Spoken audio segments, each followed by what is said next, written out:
Good morning बच्चों। तो हमने परेश और जुत्ता में को दो भागों में कर देखा। आज हम लोग देखेंगे कि जूता क्या कहता है। जूता, अरे हाँ, एक दिन परेश ने बबलू के दो कंचे छिपाकर अपने दोनों जूतों यानी मुझ में आगे की ओर रख दिया। चलने में उसे तकलीफ हो रही थी, पर उससे भी ज़्यादा शारीरिक और मानसिक कष्ट मुझे था। पता है मैंने क्या शैतानी की?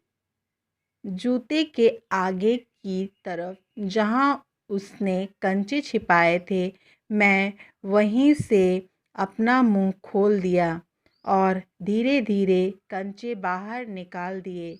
जब घर आकर परेश ने कंचे निकालने के लिए मुझे उतारा तो कंचे ही गायब थे। उसने गुस्से से मुझे पटक कर ज़मीन पर फेंका। मुझे चोट तो लगी, पर मुझे अपनी तरकीब अच्छी लगी। तो देखिए यहाँ पर जूता भी शैतानी करता है, लेकिन उसकी शैतानी क्या थी? अच्छे काम के लिए थी। बस्ता, हाँ, मैंने भी अपने एक कोने में एक छेद बना लिया है। पता है क्यों? जब ज़रूरत से ज़्यादा मुझ में ठूस ठूस कर सामान भर दिया जाता है, तब वह तब तब न केवल कॉपियाँ किताबें फटने लगती हैं, बल्कि मेरी सांस भी अटकने लगती है।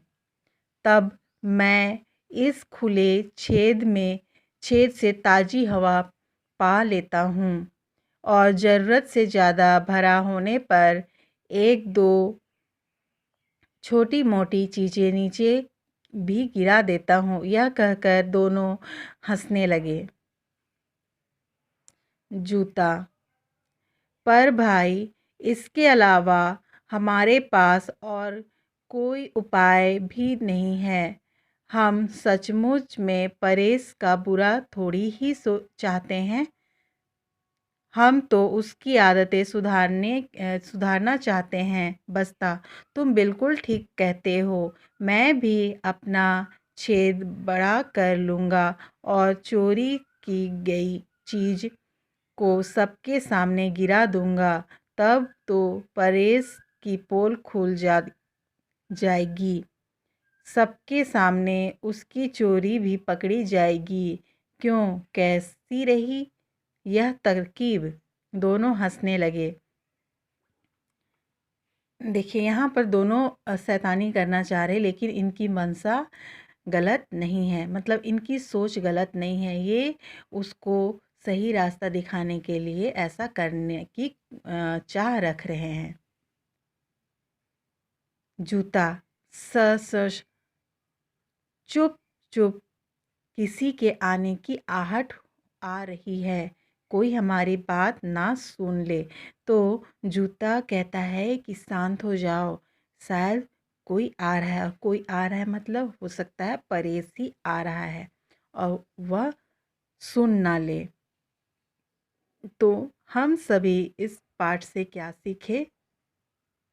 ये हम इस पाठ से सीखे कि हमें अनायास बिना वजह का कोई भी चीज़ अपने बैगों में नहीं रखना चाहिए। गंदे कॉपी किताब नहीं होने चाहिए। जिल्द साफ़ सुथरे होने चाहिए।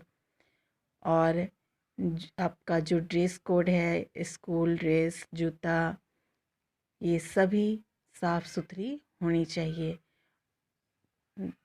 अगर साफ़ सुथरा आओगे तो हर चीज़ साफ़ सुथरा लगेगा, आपको पढ़ाई में मन भी लगेगा। तो इस तरह से हमारा बस्ता और जूता पाठ ख़त्म होता है।